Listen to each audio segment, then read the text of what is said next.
as Ryan Day was addressed by the networks last night, this is a time in which you can just kind of say, hey, this is what we do. Do I really need to sell you on what's going on, Tony, in Columbus here? The entire broadcast last night was a recruiting pitch for Ohio State, and then Twitter was the same way, where you have all of these different former Buckeyes and non-former Buckeyes and NBA athletes saying, if my son plays football, he's going to play at Ohio State. I see one of the quarterback footwork guys, the footwork gurus, out there saying if Ohio State offers, you need to commit. Just, it was a pretty good night for Ohio State, decent night for Chase Young, Jeff Okudah, and Damon Arnett as well, I suppose. But yeah, certainly did nothing to hurt the recruiting train that is going at Ohio State right now, for sure. Yeah, Steve, not a whole lot of suspense there with Chase Young and Jeff Okudah. Yeah, there was some thought maybe the Lions would dump out of the number 3 spot, and maybe the Dolphins would move up there to guarantee that they got Tua Tagovailoa. But that didn't happen. The Lions held on to number 3. Their GM, Bob Quinn, said that he never really had an offer that he liked, and he and the coach, Patricia, both loved what they were getting with Jeff Okudah. So they went ahead and took him. I don't know. I'm not an NFL guy. So for me to quote stuff, it would be not correct probably, but I did read the Lions were 32nd, I think, in a 32-team league in pass defense last year. So one way to shore that up is to get a lockdown corner who's going to take away or neutralize, more likely, the opponent's best wide receiver. And that's exactly what Detroit did. And Jeff Okudah, I think, is going to have a long and illustrious NFL career. He's a big corner, and it was great for him to go there. And then I think I made a joke with some people. I tape a thing for Spectrum Sports here in Ohio, and our benchmark was to see how the Browns did at number 10. And, of course, they took the offensive lineman, Jedrick Wills from Alabama. And so we had the all clear to tape our segment. And 5 minutes after our segment was done, Oakland Raiders swooped in and took Damon Arnett, number 19, the cornerback from Ohio State, and went much higher than I think a lot of people thought he was going to go. So that was tremendous for him. He's going to get first-round money, whatever that means. And the Raiders had 2 first-round picks. They'd already taken Ruggs, I believe, the wide receiver from Alabama. So he's going into a situation in Las Vegas now, is where the Raiders will be playing going forward, and certainly going in on the ground floor or something there with Mayock and Gruden, and hoping to build something going forward. So they love the Ohio State guys in the secondary. They took Conley a couple years ago there, and now with Arnett as well. And I guess, Young, no surprise, and great for him. I calculated it. His house in Upper Marlboro, Maryland, is like 15 miles to FedEx Field. They put a graphic up saying it was about 50 miles to where the Redskins train. I guess they train west of Washington, D.C. They must have got a great deal on some land out there in the boonies to train.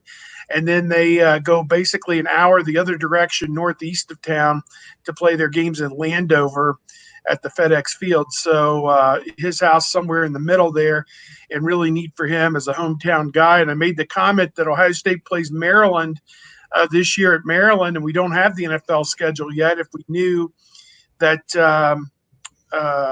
they were going to be at home that same weekend, might be worth sticking around just to cover a Redskins game with Chase Young and Haskins and Terry McLaurin and whoever may be on the other side. I guess the Bengals are supposed to visit the Redskins at some point this year as well, so that'd be kind of cool too. But at any rate, thoughts on the first 3 picks taken from Ohio State, and more coming off the board, obviously, tonight. What stood out, Kevin? Now that I've been picked, hold on. I'm going to get a little comfortable here and put on my robe just a second. Like Henry Ruggs, I can get comfortable. There you go. Haven't worn this robe in quite some time. It's a little snug. Good prop. Did it shrunk? It shrunk. I didn't get any bigger. It was great having sports programming. A national analyst took a little bit of a drag on social media for not commenting that the WNBA draft was a week ago. But, with the NFL draft, it obviously did some big numbers nationally. It was great for everybody to watch. I was surprised it went off as cleanly as it did. There certainly were some moments that were painful. Roger Goodell having to implore the Zoom wall of fans to cheer at any point was just not fun to watch. Your usual pauses or whatnot, but that whole first hour really was an Ohio State recruiting pitch. And, when Joe Burrow, Chase Young, Jeff Okudah, first time 3 teammates, and at some point, with Burrow leaving for 2 years, being drafted 1, 2, 3, that certainly was a noteworthy moment. Ohio State now sits number 1 overall in first-round draft picks with 84. USC had 1 last night with an offensive lineman, now sits at 82. So, that's going to be something else that's going to be on a graphic. Talking about Damon Arnett going 19 overall. If you sit there and you look at the tail end of the draft, though, you see a couple of other corners going 30, 31, which proves to me that I think that Arnett would have gone first round regardless, even if the Raiders didn't grab him there, because I don't know if I have Jeff Gladney out of TCU rated higher than Damon Arnett or the Auburn kid either. So it just once again goes to show what happens when you have a run at a position. And I think tonight we're going to see a run at running back where the first running back went off the board with Clyde Edwards-Helaire out of LSU going to Kansas City. I certainly didn't have him as my number 1 back, but I think he is the best fit for the Kansas City offense just based on his great pass catching ability. And, I think that's almost just going to be a cheat code there. But I expect to see J.K. Dobbins coming off the board pretty quick tonight. Getting back to Arnett, I saw an interview with Mike Mayock in his post-draft presser, and he said that they maybe could have traded back and tried to get Arnett, but they didn't. They weren't sure he would still be there. And as Kevin said, with the 2 corners drafted late, probably a pretty good chance that he wouldn't have been. And they don't draft again until the 3rd round, I think with the 80th pick, and he wouldn't have been there by then. So you go get the guy you want. And last year, if he would have come out, probably like a 3rd or 4th round pick, maybe looking at $3.5 million deal over 4 years. Now he's slated to make $13.5 million in his first 4 years with a 5th-year option of another $3 or $4 million. So good decision by him to come back. And I tweeted out, you wonder what would have happened if Kendall Sheffield would have come back and had a year under Jeff Hafley. If he would have been better for it. Would he have been a first rounder as well, giving Ohio State 3 first-rounders, and then you throw Shaun Wade in there? If he had come out, would they have had 4 first-round corners in the draft this year? Maybe not, just because there's, who needs all of these corners? But, it's an interesting example of the amount of talent at Ohio State, and yet, Jeff Hafley made Okudah better, made Arnett better, would have made Sheffield better, and Okudah and Arnett both owe Jeff Hafley a great deal and have said so. The value of the position has just skyrocketed for 2 basic reasons that come to mind for me. And one happened more like 20 or 25 years ago, just the amount of passing in the run-pass ratio. Obviously, if you're passing 70% of the time as opposed to 50% of the time as opposed to 30% of the time back in the 1970s, then the position is going to be much more valuable. And then just the sheer volume of wide receivers on the field and the way the offensive approach with 3 and 4 wides all the time, you need guys that can cover. And how many safeties are going to be able to cover slot receivers in the NFL? And even the nature of the tight end position now going to be able to cover those guys anymore. So there's going to be a run on cornerbacks because people just need 3 and 4 of them out there at a time. Yeah.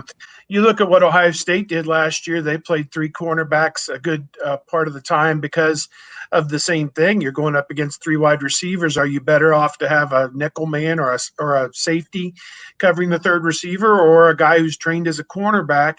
And I think another part of this is not only do you have to have corners, you have to have guys who can cover the receivers in a clean fashion, because if you're grabbing and holding people and you're not a strong man coverage guy, that's a first down every time. It's a holding penalty and a first down. It could be 3rd and 15 and you commit a holding penalty and it's first down. So you need guys who are strong in technique and also strong enough to battle the wide receiver with the football in the air.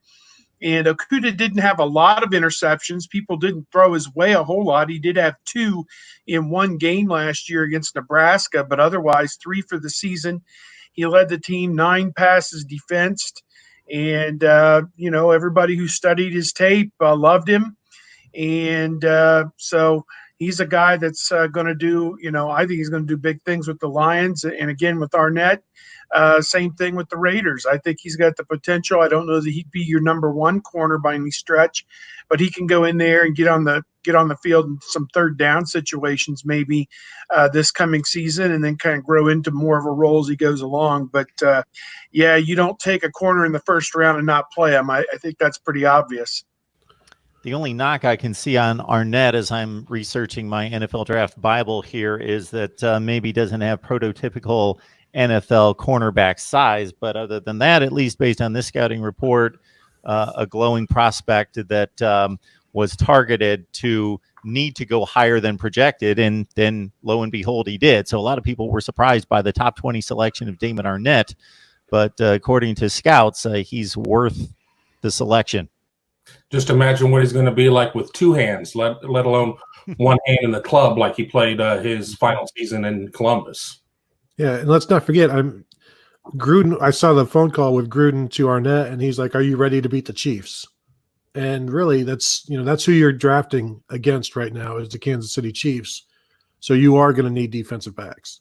Before we dive into these questions, obviously Ohio State fans are embracing Joe Burrow. I have never seen a fan base embrace a former player, and understandably so. So much of the Twitter chatter and social media chatter, not just last night, but leading up to the draft, has been, look at our Ohio State products, and therefore the first 3, of course, originally signed and committed there at Ohio State. So a lot of Buckeye pride in the Joe Burrow selection as well.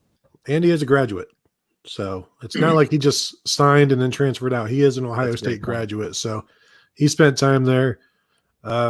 More time at Ohio State than LSU. So, I mean, come on, It's a good point. It's a good point, looking beyond just the accomplishments on the field at LSU. All right, Kevin and Tony, please back off. Be quiet. This is simply for Steve, apparently. Philip is asking, Steve, where do you think J.K. Dobbins is going to end up? Well, it's very interesting. When the draft ended last night, Mel Kiper had his list of the best available players, and Dobbins was at or near the top of that list. There was thought maybe he could have gone instead of Edwards-Helaire with that last pick and as the top running back, and he did not. And now he's still on the board going into day 2. I know that we published something maybe from CBS that it's Grant Delpit is the number 1 available prospect and Dobbins is number 2. But then CBS in their mock has Dobbins waiting all the way until the end of the round when the Baltimore Ravens select like pick number 58 or 60 overall toward the end of the round. I do believe he comes off the board sometime before that. They have another running back going before him. Swift, I think, is the guy going maybe to Tampa Bay before that. So maybe that's a team that could look at a running back and Dobbins. But, the way the running back position goes anymore, it's crazy to say this when you have talented people. Ezekiel Elliott is a dime a dozen, or is a one-of-a-kind type running back. And you have very productive backs like we just saw with Gurley not get a second contract. Was it with the Rams, I guess, kind of renounced his rights or whatever because the shelf life for these guys is so short. So don't take them high. get them on the aftermarket and use them and spit them out is kind of the thing with the running backs. It's an expendable position, and they are a dime a dozen if you want somebody to just fill the position. But to get a great one like Zeke is a little bit of a different animal, I guess. But I think Dobbins, how is he going to do in the NFL? I'll say this: he came a long way from his first year at Ohio State to his third year at Ohio State, developed in every way that you could with put-away speed and also as a pass catcher and also as a pass protector. So he made tremendous strides, and I think somebody's getting a really bright individual wherever he lands, and he's going to continue to have that chip on his shoulder. They were number one or number two in the polls all season last year, and he kept saying they're underrating us. They're underrating us, and our guys would be standing there questioning like, who are you talking about, JK? You're number one or number two in the country. No one's underrating you. So they're underrating us. They don't think we can do it. And so even when there's not a boogeyman out there, he's got one planted right there on his shoulder that'll push him to do great things, I think, in the NFL. But I just go back to last spring or last fall camp when he said he believed he was the best running back in the nation, and he was going to show it this year. And I think every step of the way he did that in 2019.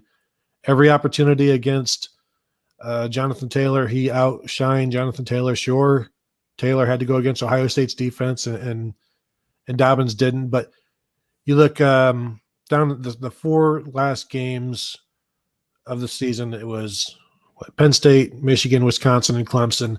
Dobbins averaged, I believe, 178 yards rushing per game in those 4 games against the six teams that finished ranked this past year. He averaged 169 yards rushing per game, and he was outstanding in every big game. I saw Mel Kiper talking about, he's inconsistent catching the ball. That was one game, a couple of tough catches. I really don't know what his flaw is other than the fact that he's 5'9", 210 pounds. And that's not a flaw if you're a running back. Number 39 to Miami. Book it. That's where he's going to go. 7th pick of this second round. Miami loves him. Miami did a lot of virtual meetings with J.K. Dobbins. I understand that a lot of the national experts have DeAndre Swift as the best back on the board. I've seen a couple, including Gil Brandt, who have Jonathan Taylor there. But I've seen just as many with J.K. Dobbins, and I think he comes off the board 7th pick tonight to Miami. Ellie letting us know earlier that a particular writer at Bleacher Report, not impressed with the Damon Arnett selection, graded it a D, and then asking if Dobbins will go before Jonathan Taylor. But as Kevin and Tony have discussed, I thought that the first selection of a running back was going to be between J.K., DeAndre Swift, most likely those two, and possibly Jonathan Taylor. I was not shocked by the selection of Clyde Edwards-Helaire, but I did not think he was the best back, nor was going to be chosen first. But I think Andy Reid and company know something about offensive football at Kansas City, so I will trust their judgment. Well, for me, he was the number 4 running back, but he's the best fit of those four for Kansas City. So I understand that. He catches the ball all the time. I mean, he could be 1,000 yards rushing and receiving, if not, this coming season, then by year 2 or something like that. So I get it, but I was still surprised because, as I said, like he's the number 4 running back for me, or maybe number 3 behind Dobbins and Taylor. So I wonder if J.K. holds on to that diving catch in the end zone against Clemson, if that would have swayed anyone. Tough play. No question about that.